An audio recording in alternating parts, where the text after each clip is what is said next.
Going to learn part of speech. हम लोग क्या पढ़ने जा रहे हैं? पार्ट ऑफ स्पीच पढ़ने जा रहे हैं। पार्ट ऑफ स्पीच का मतलब होता है शब्द भेद। I would like to tell you, we have billions of book in the world in English version।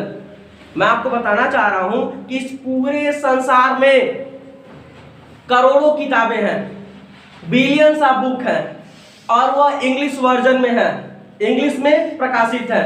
और उस मतलब बिलियन ऑफ बुक में से कोई भी एक इंग्लिश का बुक निकालिए और उस बुक को निकाल करके अगर हम उसके सेंटेंसेस को, उसके पैराग्राफ को बांटना शुरू करें, ठीक है, एक सेंटेंस को तोड़ना शुरू करें, तो पूरे किताब का मतलब किसी एक किताब का या बिलियंस ऑफ बुक्स में से अगर हम शब्दों को बांटे तो ये जो शब्द होते हैं मात्र 8 ही प्रकार के होते हैं।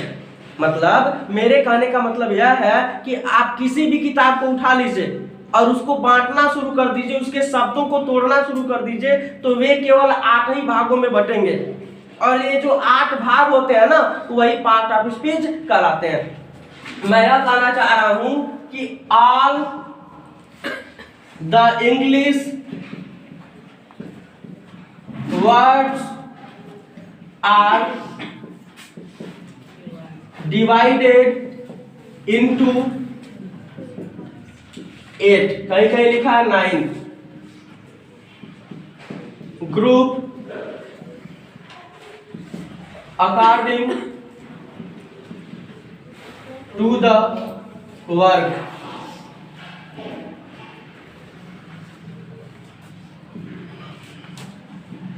दे do in a sentence. Each group is called part of speech। अब आपको मेरी बात समझ में आएगी। मैंने कहा है कि संसार में करोड़ों किताबें हैं अंग्रेजी की, और उस किताब में कुछ छपा होगा, कोई मैटर लिखा होगा, और वे जो मैटर होते हैं ना, वे यही बता रहे हैं कि all the English words are divided into 8 group. यानी संसार के जितने भी अंग्रेजी के शब्द हैं, किताब में शब्द ही तो छपेगा, संसार में जितने भी अंग्रेजी के शब्द हैं, अब आप उन शब्दों को तोड़ते हो, बांटते हो, तो आपको पता चलेगा ये केवल 8 ही या कहीं कहीं 9 लिखा हुआ 9 प्रकार के होते हैं। यानी संसार में जितने भी अंग्रेजी के शब्द हैं वे कुल कितने प्रकार के होते हैं? 8 प्रकार के होते हैं। 9 क्यों लिखा गया वो अभी आपको आगे बताया जाएगा, क्योंकि एक की संज्ञा बढ़ाई गई है जिसको हम आर्टिकल कहते हैं, अभी आपको बताया जाएगा। ठीक है, संसार में जितने भी अंग्रेजी के शब्द हैं वे कुल 8 प्रकार के होते हैं, और यह जो 8 प्रकार के होते हैं इन्हीं से मिलकर के एक सेंटेंस का निर्माण होता है। यानी अंग्रेजी भाषा में जितने भी शब्द हैं उन्हें 8 भागों में बांटा गया है, और ये जो 8 भाग हैं यही पार्ट ऑफ स्पीच कहलाते हैं। Each group is called part of speech. यानी आपने सीखा अंग्रेजी में जितने भी शब्द हैं उनके कार्य के अनुसार वे 8 प्रकार के होते हैं, और ये 8 प्रकार ही पार्ट ऑफ स्पीच कहलाते हैं। समझ में आया आप लोगों को? अब क्या है, एक कौन कौन है, कौन कौन से प्रकार है, तो आप जानते हैं, बचपन से पढ़ते आ रहे हैं। नाउन, नाउन मीन्स संज्ञा, प्रोनाउन मीन्स सर्वनाम, तीसरा, अब आप इसको पढ़ते हो एडजेक्टिव, एडजेक्टिव, लेकिन यह लिखा हुआ है एजेटिव क्योंकि इसमें डी साइलेंट है। एजेटिव, एजेटिव मीन्स होता है विशेषण।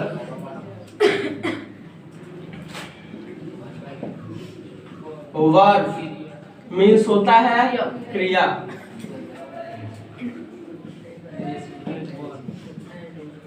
एडवर्ब मीन्स होता है क्रिया विशेषण।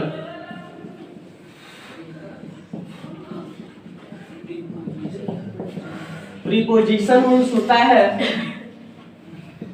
संबंध सूचक अव्यय।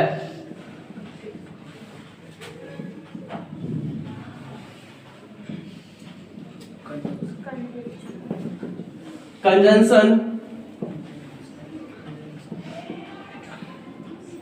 समुच्चय बोधक अव्यय।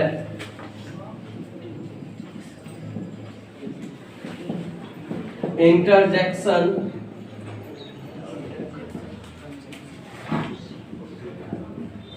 विस्मयाद बोधक अव्यय। नौवां है आर्टिकल मीन्स उपपद। अतः आपने सीखा कि पार्ट ऑफ स्पीच जो होते हैं या जैसा कि लिखा हुआ 8 प्रकार के होते हैं, या मैंने लिखा है या 9 प्रकार के होते हैं, तो मुख्य रूप से 8 ही होते हैं। एक आर्टिकल को बढ़ा करके बढ़ाया जा रहा है, कई जगह लिखा जा रहा है, तो इसलिए मैंने क्या लिखा है 9 प्रकार होते हैं। कौन कौन होते हैं? Noun, pronoun, adjective, verb, adverb, preposition, conjunction, interjection, article. समझ में आया? संसार में जितने भी अंग्रेजी के शब्द हैं, किसी भी किताब की लाइन को उठाइए, ठीक है, किसी भी किताब में कोई भी एक अंग्रेजी का किताब उठाइए और इस किताब को उठाने के बाद कोई भी एक लाइन उठा के देखिए, कोई भी किसी भी किताब को उठाएंगे तो उसमें जो शब्द लिखे होंगे ना, इस पूरे किताब में जो शब्द लिखे हैं ना, वे केवल 8 ही प्रकार के लिखे हैं या 9 प्रकार के ही लिखे हैं।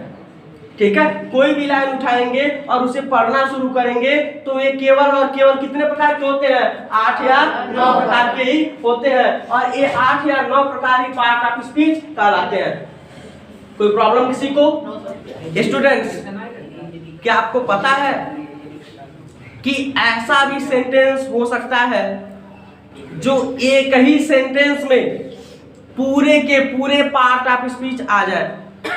अगर आप जानते हो कोई ऐसा सेंटेंस जिसमें ए से लेके जेड तक के सारे अक्षर आए, इसके साथ ही साथ नाउन से लेकर के और कंजंक्शन तक के सारे पार्ट ऑफ स्पीच आ जाए, तो तुरंत कमेंट बॉक्स में जाइए और कमेंट कीजिए अपने सेंटेंस को लिखकर। यह आपका होमवर्क होगा।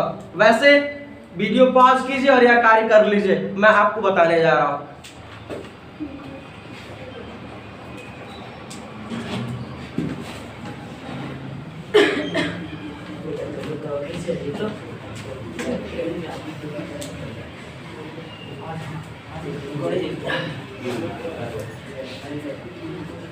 Listen, example 1 cube brown fox jumps over the lazy and foolish dog। ध्यान से देखिए आप लोग, मैंने एक सेंटेंस लिखा है 1 quick brown fox jumps over the lazy and foolish dog. एक फुर्तीला भूरी या भूरा, फॉक्स मीन्स लोमड़ी, एक फुर्तीला ब्राउन फॉक्स जम्प्स मीन्स कूदा over the lazy and foolish dog, एक आलसी और मूर्ख कुत्ते के ऊपर। सेंटेंस मैंने एक लिखा है, लेकिन इसमें आप ध्यान से देखें तो आपको दिखेगा ए लेटर कहाँ है? लेजी में ए है, ए दिख रहा है। Yes sir. बी आपको कहाँ दिख रहा है? ब्राउन में बी है। सी आपको क्यूक। डी डॉग में ई, ओवर में ई है, ई। एफ फुलिश में भी है, एफ। जी मिला। एच एच यहाँ H I listen, I J K J K L N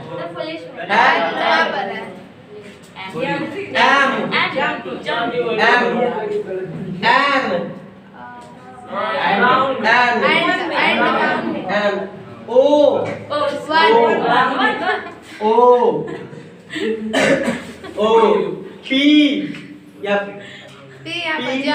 jump में है पी, क्यू आर ब्राउन में आर है R, S P Q R S, T T है, यू वी डब्ल्यू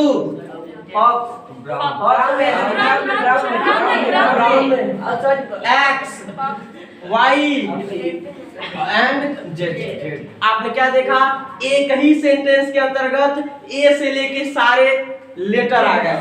ओके, इतना ही नहीं, इस सेंटेंस में बहुत सारी चीजें छिपी हुई हैं। मात्र एक सेंटेंस में पूरे के पूरे part of speech, noun, pronoun, adjective, verb, adverb, preposition, conjunction छिपे हुए, आर्टिकल छिपे हुए हैं।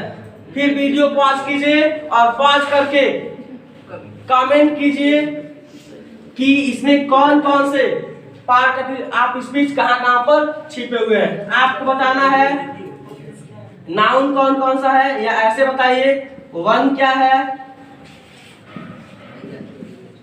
क्यूक क्या है, ब्राउन क्या है, fox, jumps, over, the, lazy and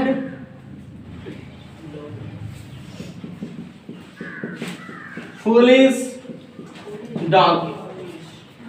आपका यह वर्क है, तुरंत आप करके दिखाएं या कमेंट में जरूर बताएं, लिख के बताएं।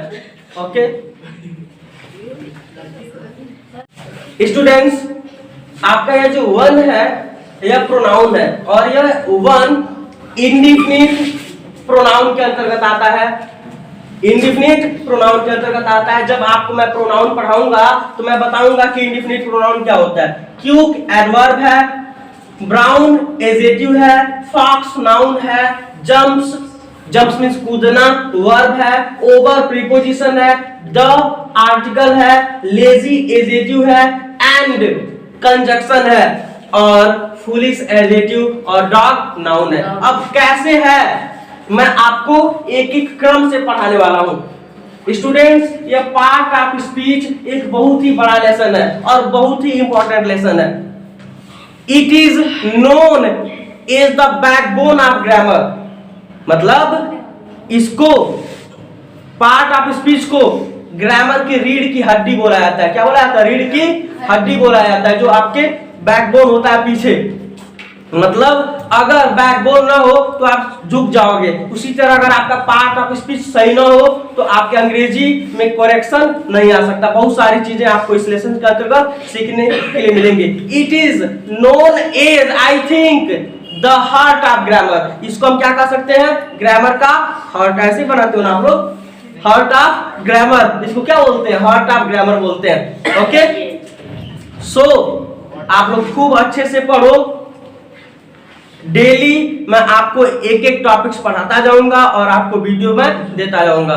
और अगर आपको रेगुलर ऐसे वीडियो चाहिए तो चैनल सब्सक्राइब करें, लाइक करें और अपने दोस्तों के साथ शेयर करें। अगर ऐसा लगता है कि किसी को इस वीडियो से फायदा होने वाला है तो। Okay, all the best, be happy.